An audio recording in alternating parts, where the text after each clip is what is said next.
Hello guys, तो कैसे हैं आप सब। उम्मीद है सभी खैरियत से होंगे। आज मैं एक और न्यू मानवा स्टार्ट करने वाली हूँ जिसका नाम है born to be grand duchess. और ये मानवा बहुत ही ज़्यादा फनी और मज़ेदार है। तो चले बिना किसी देरी की कहानी शुरू करते हैं। कहानी की शुरुआत होती है और हमें एक ग्लास हाउस दिखाया जाता है। तो वहाँ पे कुछ लड़कियां भी थी। वो कहती हैं ये कितना एक्स्ट्रावेजेंट और ब्यूटीफुल है ना। तुमने वो देखा फ्लाइंग बिल बोर्ड जहाँ लिखा हुआ था ब्लेनहेम एम्पायर एक्सपो, वो ऑफिशियली शुरू हो चुका है। और वहाँ पे एक लाइफ साइज पोस्टर भी था। तो वो लोग कहती हैं देखो सही, ये प्रमोशनल मॉडल, ये तो ओपरा सिंगर है ना, ये तो बहुत ज्यादा मशहूर है। लेकिन सिर्फ यही नहीं, ब्लेनहेम की बेस्ट सेलिंग ऑथर, उसका साइनिंग इवेंट भी हो रहा है यहाँ पर।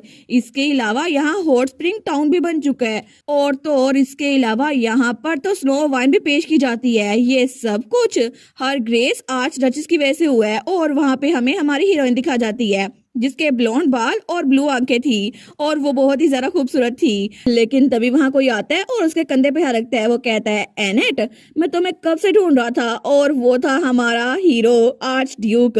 तो वो कहता है मैंने तुम्हें इतना ढूंढा तो मुझे मिली नहीं, मैं तो फिक्रमंद हो गया था।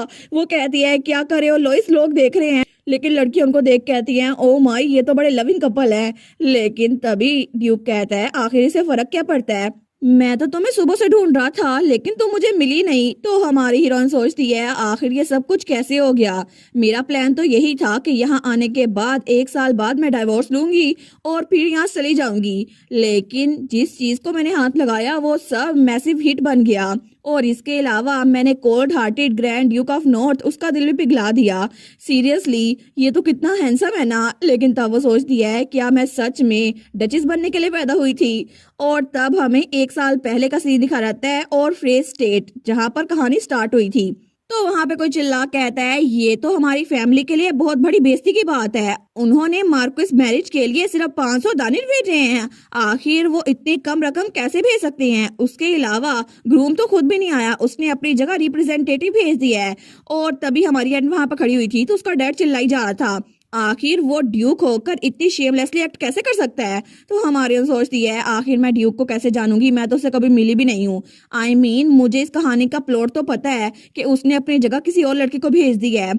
लेकिन असल में मैं तो एक नावल के दुनिया में एक कैरेक्टर को पोजेस कर चुकी हूँ जिस कहानी का नाम था Santos will marry the Duke in the future. और ये कहानी तो एक सेंटस के इर्द गिर्द घूमती है जो कि बड़ी मुश्किलों के बाद ड्यूक से मिलती है और दोनों प्यार में पड़ जाते हैं। लेकिन मैं तो असल में एक ऐसी कैरेक्टर हूँ जो कि साइड कैरेक्टर कह सकते हैं। मैं हूँ एनेट फ्रेज और ये मैं ही हूँ क्योंकि मैं मार्शल्स के अफेयर की वजह से इलिजिबल चाइल्ड हूँ। लेकिन दूसरे लफ्जों में कहे तो मैं कहानी की विलनेस भी हूँ जो कपल के रोमांस में टांग आती है। क्योंकि ओरिजिनल स्टोरी में ड्यूक के साथ शादी होने के बावजूद भी मैं कैपिटल में रही थी और हीरोइन को तंग करती रही थी। लेकिन आखिर में मुझे फांसी की सजा मिली और मैं रेस्ट इन पीस हो गई। लेकिन वो सोचती है असल में ये कहानी तो अभी स्टार्ट हुई है और मैं ओरिजिनल एनेट हूँ भी नहीं, तो मैं इस शादी के लिए मना बिल्कुल नहीं करूंगी और ना ही यहाँ पर रहूंगी। तो उसका फादर कहता है मैं अभी ड्यूक को लेटर लिखता हूँ उनको कंप्लेन करने के लिए, तुम जाओ यहाँ से और हम इस शादी को थोड़ा पोस्टपोन कर देते हैं ताकि हमें वो और खर्चा भेजें। तो एनेट कहती है हम लोग टेम्पल में शादी क्यों नहीं रखते। वो सोचती है मैं इस शादी को अपनी अपॉर्चुनिटी के लिए यूज करूंगी। तो उसका डैड कहता है क्या। वो कहती है अगर हम टेंपल में शादी रखें तो ड्यूक का बजट वो भी काफी होगा सेरेमनी के लिए, है ना। तो उसका फादर कहता है टेंपल में, क्या तुम कह रही हो कि तुम्हारी सिर्फ वहां पे शादी करवाऊं, वहां कोई सी गेस्ट को ना बुलाऊं। तुम्हें क्या लगता है हमारी फैमिली की रेपुटेशन, इसके बारे में कुछ सोचा भी है तुमने। तो हमारी कहती है शादी के दौरान सबसे बड़ी चीज ओथ मैटर करता है और इसीलिए मैं नहीं चाहती कि आप पे किसी तरह का फाइनेंशियल इशू पड़े। तो उसका फादर सोचता है रेपुटेशन, मनी, ठीक है मनी जीत गई। वो कहता है तुमने पहली बार फैमिली के लिए कोई यूजफुल बात की है तो हम ऐसे ही करेंगे। वेरी वेल, अब तुम वापस लौट जाओ लेकिन सेरेमनी को कंडक्ट हाई प्रीस्ट ही करेगा। वो कहती है जी और तब वहां से निकल आई थी। वो वहां से निकलते हुए सोचती है marry the duke with only 500 dollars, मेरा पहला गोल तो अचीव हो गया है, चलो ये तो अच्छा हुआ। लेकिन तभी वहां पर कोई आता है। वो कहता है तुमने सच में वहां जाकर बड़ी रिडिकुलस चीज की है। तो एनेट कहती है ब्रदर फेडिन, और वहां पे उसका बड़ा भाई था जो कि फ्रेस मार्कस का बड़ा बेटा था। तो वो कहता है एक शादी जहाँ पे गेस्ट ना हो, लेकिन वहां पर तो वो दूल्हा खुद भी नहीं होगा। आखिर फादर क्या करने की कोशिश कर रहे हैं। और उस ड्यूक की ये बात मानकर तो वो ब्लेनहेम वाले हमारी तरफ नीचे दिखा रहे हैं। तो हमारी कहती है मुझे पता है क्योंकि हमारी फैमिली ने नॉर्दर्न वार जो कि डिमोनिक बीस्ट के खिलाफ थी ना उसको सपोर्ट नहीं किया था। लेकिन पुराने ड्यूक ऑफ ब्लेनहेम उन्होंने ड्रैगन के साथ एक कसम खाई थी और वो नॉर्थ को डिफेंड करते हुए मर गए थे। ऑफ कोर्स वो हमें नफरत करते हैं। तो उसका भाई कहता है तुम्हें पता है ना, फिर भी फादर तुम्हें मैरिज के तौर पे यूज कर रहे हैं ताकि ड्यूक की पावर को चेक में रख सके। तुम्हें अपने आप को इस सब में धकेलने की जरूरत नहीं है। तो हमारे सोचती है कि यार मेरे भाई को मेरी फिक्र है, लेकिन एनेट कहती है कोई बात नहीं, शायद इसी तरह मैं फैमिली के लिए यूजफुल हो सकती हूँ। तो उसका भाई उसको बड़ी अजीब सी नजर से देखता है। वो कहता है अच्छा ऐसी बात है तो फिर पीछे हो जाओ, मुझे जाना है अंदर। वो सोचती है कि यार मुझे लगा था ये मेरी फिक्र करता है, लेकिन बिल्कुल फिक्र नहीं करता। और हमारे सोचती है मैं तो यहाँ पे सेटल हो चुकी हूँ, लेकिन असल में मुझे अपनी पुरानी लाइफ में जाने का भी कोई शौक नहीं है। ऑफ कोर्स यहाँ पे मेरा ट्रीटमेंट फ्रेश स्टेट में बिल्कुल भी अच्छा नहीं है। तो वहाँ कुछ मेड्स बातें करी थी, लेकिन जैसे वो पीछे मुड़कर उनको देखती है ना, तो वो मेड्स डर जाती हैं और वहां से भाग जाती हैं। तो वो सोचती है इन्होंने जानबूझ के मुझे अवॉइड किया है, लेकिन फिर भी मैं तो अपनी पुरानी लाइफ में एड इंडस्ट्री में काम करती थी और ये तो बिल्कुल कुछ भी नहीं है। वहां पर तो मैं कोई चीज बना के जाती थी ना, तो तब मेरी मैनेजर कहती मैंने कहा था ट्रायंगल बनाना है, मैं कहती नहीं आपने सर्कल कहा था। वो कहती थी नहीं कल सुबह तक मुझे ट्रायंगल चाहिए, और मैं पूरी रात वहां काम करती थी और फिर सबवे में से धक्के खा के जाती थी। लेकिन फिर भी ये वाली लाइफ तो मुझे क्यूट लग रही है। तो तब वो बाहर देखती है, वो सोचती है ये लोग तो मुझे ऐसे ट्रीट करते हैं जैसे मैं कोई घोस्ट हूँ, लेकिन फिर भी यहाँ आराम से लाइफ गुजर रही है। लेकिन मैं तो बहुत ज्यादा बोर हो रही हूँ, मेरा दिल कर रहा है बाहर जाऊं और कुछ काम करूं, क्योंकि मैं तो पुरानी लाइफ में हर वक्त काम किया करती थी, यहाँ पर तो मुझे काम करने के लिए कोई चीज है ही नहीं। लेकिन वो सोचती है फिर भी मैं मार्कस के घर से बाहर आराम से तो नहीं निकल सकती ना, तो फिर अगर मैं डचेस रही भी ना तो फिर भी मेरे पास इतनी फ्रीडम नहीं होगी। इसी वजह से मुझे यहाँ से निकलना होगा, और सबसे अहम बात मुझे जाके नॉर्थ को देखना होगा, क्योंकि मैं इस दुनिया में आ चुकी हूँ तो मैं नॉर्थ को मिस नहीं करूंगी, क्योंकि वहां पे बर्फबारी होती है और ग्रैंड मैजेस्टिक कैसल जो कि इन्वेजन के खिलाफ डटा रहता है, और चार्मिंग मेडिवियल विलेज जहाँ पे छोटे छोटे घर हैं, और इसके अलावा वहां पर तो ड्यूक ऑफ ब्लेनहेम भी है ना, जो कि ओरिजिनल नॉवल में कोल्ड हैंडसम मैन था। मैं तो उसको इमेजिन करके चीज महसूस कर रही हूँ, लेकिन मैं तो उसको देखने के लिए बहुत ज्यादा एक्साइटेड हूँ, मुझे तो सब्र ही नहीं हो रहा। लेकिन तभी दूसरी तरफ हमें ब्लेनहेम की स्टेट दिखाई जाती है, जहाँ पर कोई कहता है अच्छा तो उन्होंने लिखा है कि हम टर्म्स को एक्सेप्ट करते हैं। तो वो लड़का कहता है मार्कस सच में बिल्कुल पंगे ले रहे हैं हमसे। तो उसके साथ ही कोई खड़ा था, वो कहता है ये हमारी गलती थी, हमें लगा था कि 500 दाने भेजना काफी होगा कि वो पीछे हट जाए, लेकिन अब हम क्या करें ड्यूक। तो ड्यूक उस लेटर को जलाते हुए कहता है और क्या करना है, उनको कहो कि जाग जाए, वो लड़की कभी भी ब्लेनहेम में कदम नहीं रख सकती। और तब वो भी बड़ा हैंडसम सा था, और वो था grand Duke of Blenheim, लॉइस Blenheim, और वो था हमारा हीरो, जो कि स्टार्ट में तो बहुत ज्यादा कोल्ड था, लेकिन आगे देखते हैं वो कैसा होगा। तो उसके साथी कहते हैं लेकिन आखिर आप उनको मना कैसे करेंगे योर ग्रेस। और वो था ड्यूक का एड पैरल, वो कहता है आखिर आप सेरेमनी के फौरन बाद उसको पीछे तो नहीं छोड़ सकते ना। तो ड्यूक उसकी तरफ बड़ा घूर के देखता है, वो कहता है कि आप सच में अपनी वाइफ को पीछे छोड़ने वाले हैं। लेकिन वो तो बड़ा परेशान हो गया था, तो तभी वहां पे लाल बालों वाला कोई था, वो कहता है कितना अच्छा आइडिया है ना। वैसे भी मुझे लगता है कि वो मार्कस अपनी बेटी की वजह से यहाँ पे मेड्स और सर्वेंट भेजेगा ताकि यहाँ पे जासूस छोड़ सके, और वो लाल बालों वाला था कैप्टन ऑफ फर्स्ट नाइट डेमिची। तो तब ड्यूक कहता है ठीक है फिर तो आखिर कौन आगे बढ़ेगा और मेरी जगह जाकर उसे शादी करेगा। तो तभी वहां पर सब लोग बिल्कुल खामोश हो गए थे, कोई कुछ भी नहीं बोलता। तो पैरल सोचता है कौन ही जाएगा आपकी जगह शादी करने के लिए, हालांकि वहां जाने से सबको नफरत है, कौन ही एग्री करेगा, और वैसे भी आप तो अपनी ब्राइड को पीछे छोड़ने वाले हैं ना। तो ड्यूक कहता है पैरल जाएगा। वो कहता है कि आखिर हर बार मुझे जाना क्यों होता है। तो ड्यूक कहता है वाइस कैप्टन हेड्रिक, मुझे लगता है कि इस बार आप बाकी कमांड संभालेंगे, और अगर कोई भी काम हुआ तो आप करेंगे, और जाते जाते फर्स्ट नाइट को भी लेते जाएं ताकि वहां पर कुछ मिशन भी कर सकें। वो कहता है जी मैं समझ गया। तो पैरल कहता है मैं सच में इसके लिए नहीं बना। लेकिन ड्यूक अपना सर पकड़ते हुए सोचता है सच में वो इंसान जिसकी वजह से मेरे पेरेंट्स वो मारे गए, मुझे उसकी बेटे से शादी करनी पड़ेगी। बस कुछ अरसा में उसको यहाँ पर रखूंगा और तलाक दे दूंगा, बस मुझे यही चाहिए। और उसके बाद हमें शादी का दिन दिखा रहा है जब हमारी हीरोइन एनेट के बाल कोई कंघी कर रहा था, तो वो थी उसकी मेड जेनेट। वो कहती है टू बी ऑनेस्ट मुझे लगा था कि आपके बाल वो भी प्लाटिनियम ब्लोंड होंगे, लेकिन आपके बाल तो बड़े ग्रे होते जा रहे हैं, और वैसे भी आपके बाल तो डल होते जा रहे हैं। मुझे लगा था कि मेकअप के साथ आप अच्छी लगेगी, लेकिन आप तो बिल्कुल भी अच्छी नहीं लग रही। लेकिन हमारी हीरोइन अपने आप को आईने में देखती है, वो कहती है वाओ मैं तो बहुत ही ज्यादा खूबसूरत लग रही हूँ। या फिर एनेट जिस कैरेक्टर के अंदर मैं पोजेस हुई हूँ।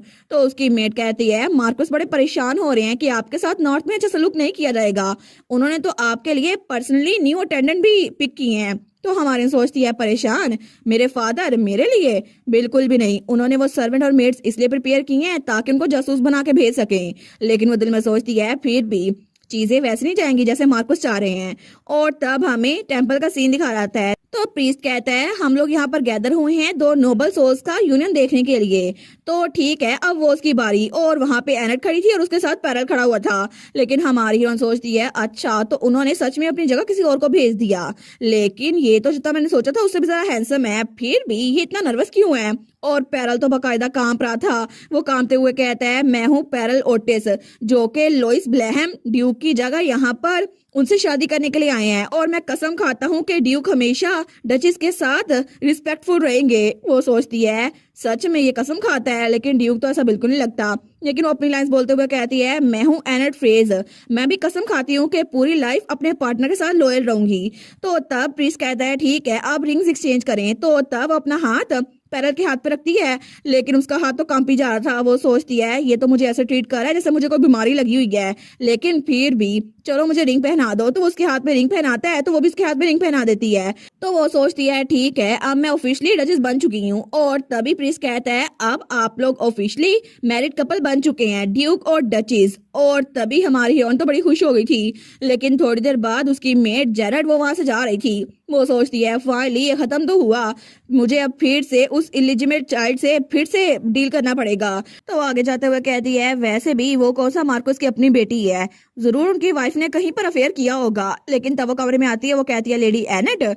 लेकिन तभी वहां पर हमारी हीरोइन का सिर्फ ब्राइडल ड्रेस पड़ा हुआ था। वो कहती है क्या वो कहाँ पर गई? लेकिन दूसरी तरफ पैरल तो जल्दी से भाग रहा था। वो सोचता है ठीक है अब शादी की रस्म हो चुकी है तो अब मुझे यहाँ से भागना होगा, क्योंकि ड्यूक ने कहा था मुझे जल्दी भागना होगा। मैंने तो लेटर भी प्रिपेयर कर ली है ताकि इसको यहाँ पे रखूं और सबको लगे कि हमें जल्दी थी इसलिए हम चले गए और वो हमें ज्वाइन नहीं कर पाई। लेकिन तभी भागते भागते उसके साथ कोई ज्वाइन होता है। तो उसके साथ जो कोई भी था वो कहता है आखिर तुम इतनी जल्दी में कहाँ भाग रहे हो? वो कहता है मैं तो जल्दी जल्दी भाग रहा हूँ ताकि हर ग्रेस यहाँ ना पहुंच जाए। लेकिन तभी उसके साथ तो हमारी एनट थी। वो कहता है कि हर ग्रेस? वो कहती है अच्छा ये लेटर, लेकिन अच्छा हुआ ना हम एक दूसरे को मिल गए, चलो इकट्ठे चलते हैं। वो कहता है कि यार नहीं नहीं आपका इससे क्या मतलब है? वो कहती है क्या मतलब है, मेरी शादी हो चुकी है, मैं ड्यूक के पास जाना चाहती हूँ, आखिर अपने हस्बैंड से मिलने में क्या ही बुराई है। वो सोचती है सच में ये लोग सेरेमनी के बाद ही भागने वाले थे, अच्छा हुआ ना कि मैंने जल्दी तैयारी कर ली। वो कहता है मुझे माफ कीजिएगा योर ग्रेस, लेकिन हमें जल्दी चलना होगा तो आप तैयारी नहीं कर सकती, तो अगर आप पीछे गई तो हम आपको छोड़ के जा सकते हैं, प्लीज समझिए बात।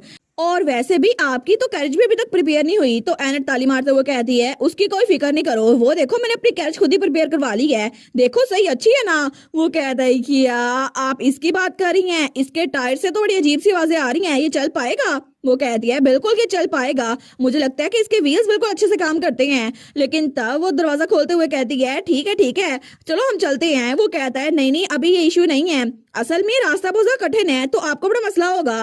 वो कहती है उसका भी कोई मसला नहीं है, मैंने यहाँ पे बहुत सारे क्वेश्चन ऐड किए हुए हैं। वो कहता है कि यार ये तरीका भी काम नहीं किया। लेकिन तब वो कहता है असल में वो हम लोग बड़ी दूर जाने वाले हैं ना, तो आपके साथ कोई स्कॉट नहीं होगा। वो कहती है अच्छा वो सारे जो खड़े हुए हैं वो स्कॉट नहीं है? तो वो सारे के सारे नाइट्स कहते हैं कि हम इनको स्कॉट करेंगे।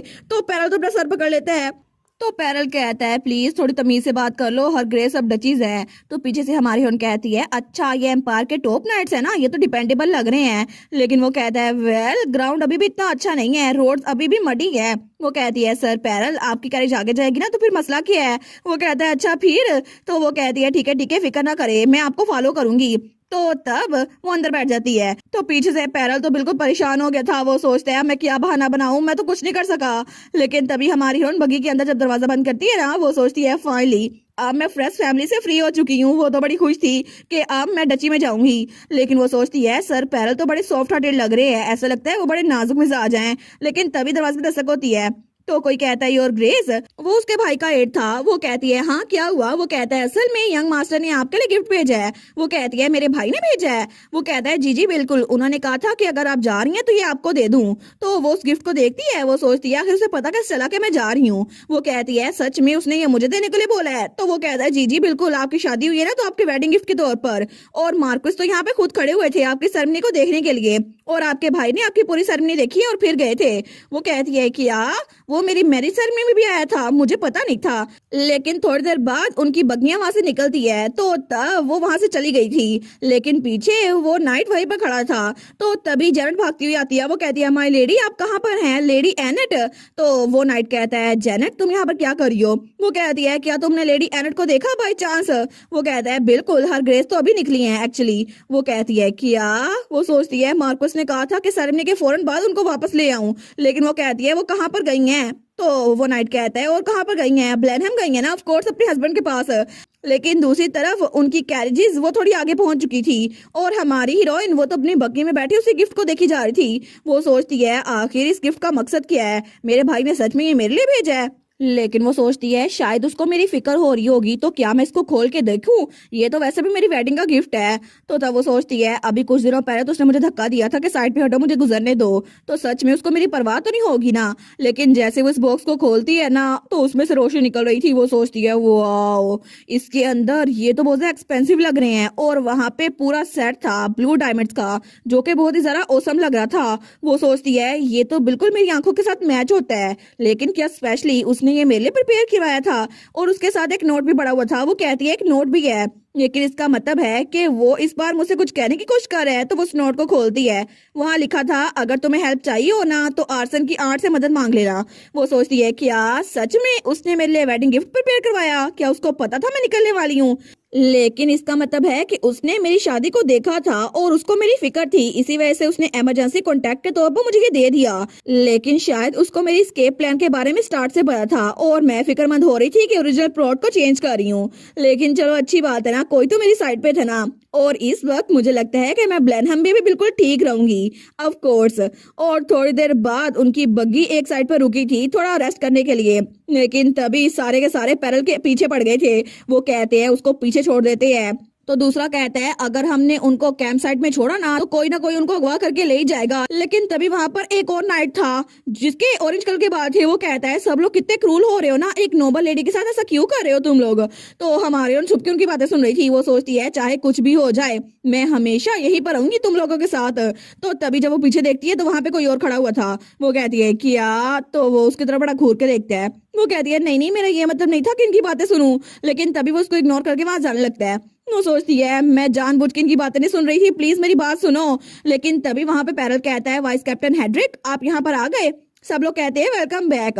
हेड्रिक कहता है सिचुएशन कैसी है। तो पैरल कहता है वेल हम ग्रैंड डचेस को ब्लेनहम लेकर जा रहे हैं। तो तभी वो पीछे देखता है हमारे हीरोइन की तरह। वो कहता है अच्छा ये बात है। लेकिन हमारे उन बगी के पीछे से निकलती है। वो कहती है यहाँ पर वॉक करना तो बड़ा अच्छा लग रहा है। तो तभी उनकी तरफ देख कहती है सब लोग कैसे हैं, सब लोग ठीक तो है ना। लेकिन पीछे सारे कहते हैं आखिर ये कब से यहाँ पे खड़ी थी। वो सोचती है ये तो बिल्कुल नेचुरल लग रहा है ना। तो तब वाइस कैप्टन उसके पास आकर कहता है योर ग्रेस मैं हूँ हेड्रिक और मैं यहाँ ब्लेनहम नाइट्स का वाइस कैप्टन हूँ और मैं मेक श्योर करूंगा कि आप ब्लेनहम सेफली पहुंच जाएं। लेकिन पीछे वाले नाइट्स उसको बड़ा घूर के देखते हैं। वो सोचती है पीछे वाले नाइट्स तो ऐसा कुछ नहीं चाहते, लेकिन फिर भी सर हेड्रिक ने कहा है ना तो चलो कम से कम मैं ठंड में तो नहीं मरूंगी। वो कहती है फिर मैं आप पे एतवार करती हूँ सर हेड्रिक। लेकिन वो सोचती है मे भी मुझे इस मौके को यूज करना चाहिए अपनी रेपुटेशन बढ़ाने के लिए। वो कहती है सर हम लोग आज रात कहाँ पे रुकने वाले हैं। वो कहता है हम लोग जैसे ही आज थोड़ा आगे जाएंगे ना तो वहां पे एक कैपिटल के पास मरहन नाम का एक स्पॉट है जहां पर कुछ होटल्स है, तो हम वहां पे रुक सकते हैं। वो कहती है लेकिन सूरज तो डूबने वाला है, क्या ये मुश्किल नहीं होगा। वो कहता है हम लोग कोशिश करेंगे जितना जल्दी हो सके वहां पहुंच जाए।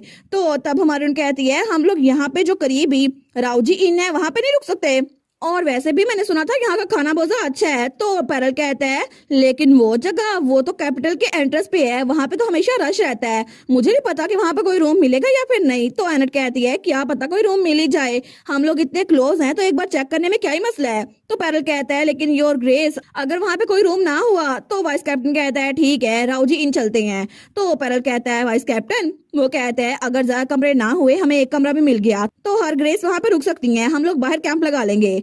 तो तब वाइस कैप्टन कहता है सब लोग जल्दी तैयारी कर लो हम लोग राउजी इन जा रहे हैं। तो हमारी हम सोचती है सच में इसने इतने आराम से मेरी बात मान ली। लेकिन तभी सारे नाइट्स कहते हैं सच में मुझे तो बहुत ज्यादा थकावट हो रही है, अब मुझे कैंपिंग भी करनी पड़ेगी। दूसरा कहता है तुम्हें क्या लगता है कि हम लोग राउजी इन में रुकना नहीं चाहते। लेकिन हमारी सोचती है ठीक है इन्होंने अगर ये कहा है ना तो अब मैंने ये बात कर दी है, अब रिस्पॉन्सिबिलिटी भी मैं ही लूंगी। लेकिन तब पीछे से पैरल कहता है योर ग्रेस क्या आप ठीक रहेंगी? वो कहती है अच्छा इसके साथ, लेकिन तब वो इनोसेंट स्माइल देती है और बिल्कुल अनबॉदर्ड थी। वो कहती है बिल्कुल मैं तो ठीक रहूंगी। वो कहता है ठीक है मैं उम्मीद करता हूँ कि हमें कम से कम एक कमरा तो मिल जाए आपके लिए। वो कहती है ठीक है, लेकिन तब बेचारा बड़ा परेशान हो गया था। वो सोचता है मैं क्या करूँ, ये तो हमारे साथ चलने के लिए बिल्कुल तैयार है, लेकिन हमारे सोचती है ये वाला एड तो बहुत जरा काइंडर है, जितना मैंने सोचा था उससे भी ज्यादा है। मुझे लगता है कि ये मेरे बारे में बहुत ज्यादा फिक्र कर रहा है। लेकिन वो सोचती है आप फिक्र ना करें सर पैरल, क्योंकि मेरे पास आप सबके लिए एक सरप्राइज है। और थोड़ी देर बाद वो लोग उस होटल में पहुंच चुके थे,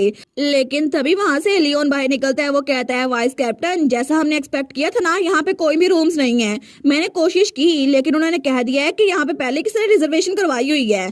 तो वाइस कैप्टन कहता है जैसा मैंने सोचा था। तो पैरल अपना सर पकड़ लेता है। वो कहता है मुझे पता था। तो तब वाइस कैप्टन सोचता है मुझे लगा था शायद इनके दिमाग में कोई प्लान होगा, लेकिन लगता है ये भी कोई बिगड़ी हुई नोबल वुमेन है। लेकिन चलो ये अच्छा हुआ, एक नोबल लेडी कभी भी कैंपिंग बर्दाश्त नहीं कर सकती, इससे अच्छा है कि घर वापस चली जाए। लेकिन तभी वो कहता है सब लोग चलने की तैयारी करो, हम लोग मारहान जा रहे हैं। तो वो कहती है क्या हुआ है, क्या अंदर कमरे नहीं है? तो पैरल उसके पास आते हुए कहता है योर ग्रेस मुझे माफ कीजिएगा लेकिन यहाँ पे कोई भी रूम अवेलेबल नहीं है। वो कहती है नहीं ऐसा नहीं हो सकता, प्लीज एक बार फिर से जाके चेक करें ना। तो पैरल तो रोने वाला हो गया था। वो सोचता है मैंने बहुत बार पूछ लिया है। लेकिन तभी पीछे वाला नाइट कहता है तुम क्या बात कर रही हो लेडी? लेकिन तभी लियोन उसका मुंह बंद करते हुए कहता है प्लीज काम डाउन। तो तभी पैरल कहता है योर ग्रेस मुझे माफ कीजिएगा लेकिन हमें आज रात बाहर कैंप लगाना होगा। तो हमारे उसको एक डॉक्यूमेंट देते हुए कहती है ये लो इसको चेक करो। वो कहता है ये क्या है? तो वहाँ पे हमारी हीरो ने रिजर्वेशन करवाई हुई थी। वो कहती है तुम लोग किसका इंतजार कर रहे हो, जाके इन कीपर को इन्फॉर्म करो क्योंकि मैंने पहले सारे कमरे बुक करवा लिए हैं तुम सबके लिए। तो सारे कहते हैं कि यार सारे के सारे बिल्कुल सरप्राइज हो गए थे। तो हमारे स्पाइल करती है, वो सोचती है मैंने इनके लिए कमरे बुक करवाए हैं क्योंकि इससे मेरी हॉस्पिटैलिटी वो शो होगी। तो तब स्माइल करके कहती है तो फिर हम लोग जाके खाना खाएं क्योंकि मैंने सुना था ये खाना सबसे ज्यादा जबरदस्त है। तो तब स्माइल करते हुए सोचती है ठीक है तो अब सब लोग मेरे खिलाफ नहीं होंगे ना, मैं भी इनके अफेक्शन मेरी तरफ थोड़ी सी तो बढ़ जाएगी। और तब हमें कुछ दिनों पहले का सीन दिखा रहता है और इंटेलिजेंट गिल कि आखिर उसने ये सब कुछ किया कैसे था। तो तभी वहां पर 3 पोटलियां पड़ी हुई थी। तो कोई कहता है ये आपकी एक्सेसरीज बेचने पर आपको अमाउंट मिला है। वो कहती है जितना मैंने सोचा था ये तो उससे भी कम है, लेकिन तुम श्योर हो ना कि तुमने मुझे कम नहीं बेचा? वो कहता है वेल हमें भी तो प्रॉफिट बनाना होता है ना, और वैसे भी यही बेस्ट प्राइस है जो मैं आपकी चीजों के लिए आपको दे सकता हूँ। वो सोचती है ठीक है वैसे भी मेरे डैड मुझे असली बेटी समझते ही नहीं है तो मुझे इतनी महंगी ज्वेलरी देंगे क्यों, लेकिन मैं तब से यहाँ पर आई थी और उनको कहा था कि मुझे कैश में सब कुछ चाहिए। तो वो कहता है लेकिन आखिर आप ज्वेलर की जगह यहाँ पर क्यों आई इन्फॉर्मेशन गिल्ड में? तो वो सोचती है मार्कुस को पता ना चल जाए ना इसी वजह से। लेकिन वो कहती है वेल मुझे आपसे कुछ इन्फॉर्मेशन चाहिए थी इसी वजह से। वो कहता है इन्फॉर्मेशन लेकिन किस बारे में? तो हमारे उन कहती है ब्लेनहम से कुछ लोग यहाँ पर आ रहे हैं तो मैं यही पूछने के लिए आई थी कि उनके जाने का पोर्टल कौन सा है क्योंकि यहाँ पे बहुत सारे पोर्टल्स हैं, तो मुझे डेट और एग्जैक्ट लोकेशन चाहिए। वो सोचती है ओरिजिनल स्टोरी में तो मुझे पीछे छोड़ के चले गए थे ना, तो चाहे कुछ भी हो जाए मैं इस बार पीछे नहीं हटूंगी। तो वो कहता है हम ऐसी इन्फॉर्मेशन आपको नहीं दे सकते क्योंकि ये कॉन्फिडेंशियल है और इसी वजह से अगर आपको पता करना है ना तो किसी और से पूछें। लेकिन तभी वहां पर सोने की पोटली लगते हुए कहती है क्या आप एक बार गेट लिस्ट चेक नहीं कर सकते? तो वो स्माइल करते हुए कहता है वेल मुझे लगता है हमारे पास एक लिस्ट पड़ी हुई है। वो कहती है सच्ची? तो फिर क्या आप मुझे अभी दिखाएंगे? और थोड़ी देर बाद वो उस लिस्ट को चेक करती है। वो सोचती है इसका मतलब है कि शादी के फौरन बाद वो यहाँ से निकलने की तैयारी कर रहे हैं। लेकिन तब वो कहता है मुझे लगता है कि उनको कुछ ज्यादा जल्दी है, लेकिन अगर ऐसा भी हुआ ना फिर भी वहाँ एक इन है जो कि बहुत ज्यादा मशहूर है, राउजी इन। तो अगर आप चाहे तो उनको वहां पे रुकवा सकती हैं। वो कहती है राउजी इन? वो कहता है आपने इस बारे में नहीं सुना? ये तो बहुत ही ज्यादा मशहूर जगह है क्योंकि यहाँ पर पैलेस का शेफ जो पहले काम करता था ना यहाँ पे खाना बनाता है और ये खाना बहुत ज्यादा जबरदस्त है, लेकिन वहाँ पे रूम्स बहुत जल्दी फिल हो जाते हैं। अगर आपको वहां पे रूम्स बुक करवाने हैं ना तो सनसेट से पहले जाना होगा। वो सोचती है देखा मुझे यही चाहिए था। लेकिन वो कहती है क्या वहां पर रूम एडवांस में रिजर्व करवाने का कोई तरीका है? वो कहता है नहीं ऐसा कुछ भी काम नहीं करेगा क्योंकि वहां पर भीड़ लगी रहती है और एक कमरा लेना ही बहुत ज्यादा मुश्किल होता है। लेकिन तब उसको सोने की पोटली देते हुए कहती है क्या अभी भी काम नहीं बनेगा अगर मैं एडवांस में पेमेंट कर दूं तो? और तब प्रेजेंट में हमें फिर से राउजी इन दिखा रहता है, वही होटल जो बहुत ज्यादा मशहूर था। तो शेफ कहता है हमने बहुत कुछ तैयार करवा दिया है, लेकिन अगर आपको कुछ और चाहिए तो प्लीज हिचकिचाइएगा मत। और वहां पे जो खाना था ना वो तो देखने में बड़ा टेस्टी लग रहा था, लेकिन तभी वो नाइट्स थोड़ा हिचकिचा रहे थे। तो उनमें से एक कहता है वाइस कमांडर क्या हम इसको खाएं या फिर नहीं। लेकिन तब सबके पेट से आवाज आ रही थी, तो तभी सारे के सारे सोचते हैं वाइस कमांडर क्या कहते हैं। तो तभी वाइस कैप्टन कहता है हाँ ग्रेस ने पर्सनली हमारे बारे में इतना सोचा तो हमें इसको खाना चाहिए। तो सब लोग कहते हैं थैंक यू सो मच। सारे खाने पे टूट पड़े थे, लेकिन हमारी हीरोइन पे स्माइल कर रही थी। तो हमारी हीरोइन सोचती है मुझे पता है कि सबको बहुत ज्यादा भूख लगी हुई है, इसी वजह से इन्होंने तब से कोई सही से खाना नहीं खाया और ना ही रेस्ट किया है, इसीलिए मैंने ये प्रिपेयर करवाया है। तो तब पैरल कहता है योर ग्रेस आखिर आपने रूम्स को रिजर्व कैसे करवा लिया। तो वो कहती है मैंने सुना था कि कैपिटल में ये बहुत ज्यादा मशहूर राउजी इन है, इसी वजह से। वो कहता है लेकिन आपको कैसे पता था। वो कहती है क्या मतलब कि तुम लोग आज ही वापस जाने वाले हो। तो वो कहता है जी। तो एनेट स्माइल करते हुए कहती है वेल आप लोग इतनी दूर मेरे लिए कैपिटल में आए हैं तो मैं वापसी भी आपके लिए कुछ करना चाहती थी। और वो दिल में सोचती है मैं इनको ये तो नहीं बता सकती ना, मैंने इन पे बैकग्राउंड रिसर्च की थी। तो वो कहती है ठीक है आप रिलैक्स होकर खाएं, मैं ऊपर जाकर खाना खा रही हूँ, ठीक है। तो तब उठने लगती है। वो कहती है मैं उम्मीद करती हूँ कि इसके बाद आप लोग ताजा दम हो जाएं। तो तब ऊपर जा रही थी। वो सोचती है ठीक है मेरा अफेक्शन लेवल ये बढ़ जाएगा, अब इसी को बरकरार रखो। लेकिन तभी वहां पर एक नाइट था। वो कहता है ऑनेस्टली मुझे नहीं पता था कि वो हमारी इतनी फिक्र करती हैं। तो दूसरा नाइट कहता है सच्ची मुझे भी लगा था, लेकिन हर ग्रेस की वजह से हम यहाँ पर आ पाए। तो बाकी नाइट्स भी कहते हैं हमने उनके बारे में जितनी रूमर सुनी थी ना उनमें से कोई भी सच नहीं थी, वो तो सच में बहुत ज्यादा अच्छी हैं। लेकिन तब हमें डायरेक्ट अगली सुबह का सीन दिखा रहता है। तो हमारी हीरोइन जब तैयार होकर नीचे आती है ना तो तभी वहां पर सारे के सारे टल्ली होकर लेटे हुए थे। तो हमारे उन कहती है कि इनको क्या हुआ। तो सब लोग कहते हैं हमने कुछ ज्यादा ड्रिंक कर ली। वो सोचती है मुझे लगता है कि सब ने कुछ ज्यादा ड्रिंक की है, लेकिन अच्छा हुआ ना सबका मूड अच्छा है। तो तभी वहां पर कोई कहता है योर ग्रेस। तो तब वहां पर देखती है वहां पे लियोन था, वो ऑरेंज बालों वाला। वो कहता है ग्रीटिंग्स योर ग्रेस। वो कहती है गुड मॉर्निंग सर लियोन, क्या आपको अच्छी नींद आई। वो सोचता है इनको मेरा नाम पता है। वो कहता है जी जी बिल्कुल, आपकी वजह से हम आराम सोए थे। वो कहती है ये तो बड़ा मजेदार लग रहा है, आखिर ब्रेकफास्ट में है क्या। वो कहता है ये तो टोमेटो स्टू है जो कि मैंने नाइट्स के लिए बनाया है, और ब्लेनम में हम लोग टोमेटो स्टू पीते हैं जो कि एक फीस्ट के बाद जरूरी होता है। तो वो सोचती है अच्छा ये हैंगओवर डिश है, लेकिन ये स्पाइस और ये स्मेल ये तो बिल्कुल मुझे किमची की याद दिला रही है। तो वो कहती है कितना मजेदार लग रहा है ना। वो कहता है क्या मैं आपके लिए कोई और खाना तैयार करवा दूं। तो हमारी हीरोइन कहती है नहीं मैं नाइट्स के साथ ही खाऊंगी। वो कहता है क्या ये हम सबके साथ, लेकिन ये तो कॉमनर्स का खाना है। लेकिन थोड़ी देर बाद वो सबके साथ बैठ चुकी थी, तो सारे के सारे नाइट्स वो भी मुंह हाथ धो के वहां बैठ गए थे। तो तब पैरल कहता है असल में ये जितना आप सोच रही है ना उससे भी ज्यादा स्पाइसियर है। वो कहती है फिर तो परफेक्ट है, मुझे स्पाइसी फूड पसंद है। लेकिन तभी सारे के सारे घूर के उसी को देखी जा रहे थे। वो सोचती है लगता है कि सारे मुझे देख रहे हैं कि मुझे ये डिश अच्छी लगती है या फिर नहीं। लेकिन जैसे वो उसकी पहली बाइट लेती है ना वो सोचती है ओसम, मुझे तो ये जायका भूल ही चुका था। जब से मैं इस नावल में आई हूँ ना मैंने कभी भी इतना स्पाइसी खाना नहीं खाया, लेकिन कितना मजे का लग रहा है ना। और तब वो तो बड़े आराम से वो सूप पिए जा रही थी। तो हमारी हीरोइन तो सोचती है ये तो same to same Korean kimchi की तरह है, मेरा तो दिल कर रहा है सारा का सारा खा जाऊं। तो तब सारे नाइट्स उसको देखी जा रहे थे कि ये सच में खा रही है। लेकिन थोड़ी देर बाद ही हमारी हीरोइन ने वो प्लेट खाली कर दी थी। वो कहती है ये तो अमेजिंग है, मुझे तो बड़ा रिफ्रेश लग रहा है। तो बाकी भी कहते हैं सच्ची आपने कहा ये रिफ्रेशिंग है। और तब ब्लेनहेम की असाइनमेंट नोटिस ये था कि सबको उसकी बात पसंद आई थी। तो तब लियोन कहता है सब लोग ब्लेनहेम में इस स्टू को पसंद करते हैं, ज्यादातर आउटसाइडर इसको पसंद नहीं करते क्योंकि ये बहुत स्पाइसी होता है। लेकिन हमारी कहती है अच्छा अगर ऐसी बात है तो फिर मैं एक और बाउल लूंगी। तो तब पैरल उसको देखकर स्माइल करता है। लेकिन तभी दूसरी तरफ हमें रात के वक्त ड्यूक का मेंशन दिखा रहता है। तो तभी उसको लेटर में पैरल ने सब कुछ लिख दिया था कि हमें हर ग्रेस का कमरा तैयार करवाना होगा। तो ड्यूक उस लेटर को पढ़ते हुए कहता है क्या पैरल का दिमाग खराब हो गया है, लगता है उसको मेरी बात याद नहीं थी, उस लड़की को छोड़ के आना था। तो वो लेटर अपने बटलर को देता है।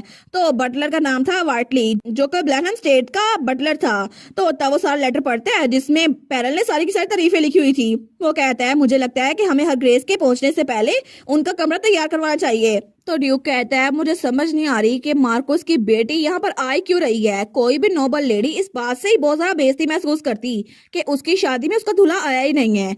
लेकिन कहीं ऐसा तो नहीं कि वो पैरल को ब्लैकमेल कर रही हो, क्योंकि वैसे भी वो तो कैपिटल में इनफेमस विलनेस के नाम से मशहूर थी। तो उसका बटलर कहता है सच में आप ये बात कह रहे हैं जिनके बारे में मशहूर था कि आप डीमंस का खून पीते हैं। तो वो कहता है ठीक है सबको पता है कि ये बात झूठ है। लेकिन वो सोचता है फिर भी मुझे लगता है कि वो कोई आम सी लड़की नहीं है। चलो ये तो अच्छा हुआ, क्योंकि अगर वो कोई आम सी लड़की होती ना तो वो नॉर्थ में ज्यादा देर तक रुक नहीं पाती अगर वो इतनी सॉफ्ट होती। और ये तो अच्छा है ना कि उसके पास थोड़ी सी स्ट्रेंथ है। लेकिन वो सोचता है, एक मिनट में क्या सोच रहा था, मैं उसको यहाँ पे रखने के बारे में सोच ही क्यों रहा था। तो वो खड़ा होते हुए कहता है, फिर भी मैं मार्कोस की बेटी को एक हफ्ते की कैरेज के बाद वापस नहीं भेज सकता, और इसी वजह से मैं मार्कोस फ्रेस को कंप्लेन करने की कोई रीजन नहीं देना चाहता। तो बस उसके लिए कमरा तैयार करवा दो, वो कुछ दिनों तक यहाँ पे रह सकती है। तो बटलर कहता है, जी मैं समझ गई योर ग्रेस। लेकिन वो सोचता है, हाँ बस यही, क्योंकि जितना हो सके मैं उसे दूर रहूंगा, और मैं अभी के लिए अपने नाम की वाइफ को इतनी काइंडनेस दिखा सकता हूँ, क्योंकि चाहे वो लोग के साथ जितना मर्जी एक्ट कर ले, लेकिन आखिर में उसकी असलियत सामने आ जाएगी, तो फिर मैं उसको यहाँ से निकाल दूंगा, चाहे कुछ भी हो जाए। लेकिन हमारी हीरोइन तो आराम से नाइट्स के साथ खाना खाई जा रही थी, और उसके बाद वो हमें बताती है, हमने राउजी इन को छोड़ दिया और तब हम गेट में से गुजरे, लेकिन उसके बाद हम डायरेक्टली नॉर्थ में सफर करते रहे कैरेज के जरिए, और तभी वहां पर बर्फ जमी हुई थी, सुबह का टाइम था। तो तभी वहां से एक नाइट गुजर रहा था। वो कहता है, सच में मुझे ये काम क्यों दिया गया है, मुझे तो पैरल ने कहा था हर ग्रेस पानी में नाइट्स की तरह मुंह नहीं धो सकती, तो मैं उनके लिए पानी गर्म करूं। लेकिन आखिर इतना बड़ा मसला है क्या, मुझे लगा था पानी गर्म करना इतना मुश्किल नहीं है, लेकिन फिर भी क्यों ही करना पड़ा है मुझे। लेकिन जैसे वो वहां पर देखते रहा तो वहां पे कोई बैठा हुआ था और वो अपना मुंह धो रहा था, लेकिन उसने टॉवल को कुछ अजीब सा बांधा हुआ था। वो कहता है, ओए ये वेट सी हेड कैसी है। तो हमारून कहती है, क्या सर जोहस। तो जब वो वहां पर देखता है वो कहता है, या योर ग्रेस आपसे मिलना एक ऑनर था। लेकिन हमारी हीरोइन वहां पे मुंह धो रही थी। वो कहती है कि आप भी अपना चेहरा धोने के लिए आए हैं सर जोहस। वो कहता है, नहीं नहीं मैं तो आपके लिए पानी लेने के लिए आया था। वो कहती है, पानी? नहीं नहीं इसकी जरूरत नहीं है, क्योंकि रिवर का पानी पहले बहुत ज्यादा कूल और रिफ्रेशिंग है, मुझे मजा आया था। तो तब वो जाते हुए कहती है, ठीक है आप भी अपना चेहरा धो ले सर जोहस। लेकिन वो सोचता है, सच में इन्होंने खुद ही अपना चेहरा धो लिया, लेकिन ये तो खुद ही सारे नाइट के साथ अच्छे से रह रही हैं। और कल ही की बात देख लें कि कल इन्होंने सबके लिए खाना बनाया था, तो पीछे पैरल तो मुंह खोला खड़ा था। तो सब लोग कहते हैं, कितनी इंप्रेसिव है ना, आपने अच्छा काम किया योर ग्रेस। लेकिन उसके बाद ये तो आराम से बिना किसी होटल के यहाँ फॉरेस्ट में ही आराम से सो गई, और हमें लगा था ये तो कैटरपिलर है। तो तब अगले दिन जब वो लोग आगे बढ़े थे ना, तो सब लोग कहते हैं, ठीक है आगे बढ़ते हैं। तो हमारी अपना बैग उठा रही थी। वो सोचती है, लगता है अभी थोड़ा सा लंबा रास्ता बचा हुआ है, लेकिन तभी कोई आगे बढ़ता है और उसके हाथ से बैग लेने लगता है। वो कहता है, योर ग्रेस हम इसका काम कर लेंगे, आप आगे बढ़े, सारा काम हम पे छोड़ दे। तो सब लोग उसके साथ अच्छे से पेश आ रहे थे। तो वो लोग कहते हैं, हम लोग आपके कॉमरेड्स हैं ना आफ्टर ऑल। लेकिन वो सोचती है, फाइनली नाइट्स अब मेरे इर्द गिर्द अपना गार्ड डाउन करे हुए थे।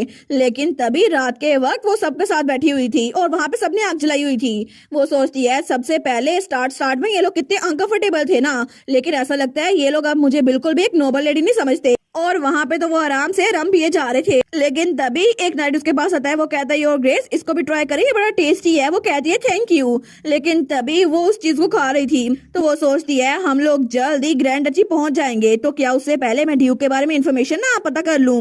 तो हमारन सोचती है, मुझे लगता है मैं अगर इनसे पूछूं तो ये मुझे हर चीज बता देंगे। तो तब हमारन कहती है, बाय द वे सर जोहस आखिर ड्यूक को किस तरह का खाना पसंद है। वो कहता है, हिज ग्रेस को।